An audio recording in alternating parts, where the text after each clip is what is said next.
ایک راوی ہے کربلا کا نام ہے ضحاک بن عبداللہ. جب مولا حسین مکے سے چلنے لگے تو فرمایا کون ہے اس راہ میں میرے ساتھ چلے میری مدد کرے. کچھ لوگ آئے کہ امام حسین ہم آپ کی مدد کرنا چاہتے ہیں. تو مولا نے کہا کس طرح؟ کسی نے کہا میرا گھوڑا لے جائیں, کسی نے کہا میرے پیسے لے جائیں. امام فرمایا نہ تمہیں گھوڑوں کی ضرورت ہے نہ پیسوں کی. فرمایا اگر اس راہ میں میری مدد کرنا چاہتے ہو محجت ہے, یہ راستہ خون کا راستہ ہے. فرمایا یہاں جس میں یہ جرت ہے کہ اپنی جان دے سکے وہ اس راہ پہ چلے. اس سے کم میں حسین بن علی راضی نہیں ہوتے. یہ راہ ہے ہی شہادت کا راستہ, قربانی کا راستہ.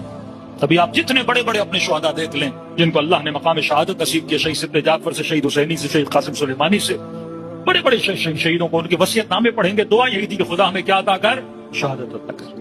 ان کی شاعریوں میں رنگ شہادت ہے. علی والے کے لیے فرق نہیں پڑتا کہ موت اس پر آئے یا وہ موت پر آ جائے. یہ ہم اللہ موت کے لیے کیا رہتے ہیں, تیار رہتے ہیں, کیونکہ یہ ٹریک ہی شہادت کا ٹریک ہے.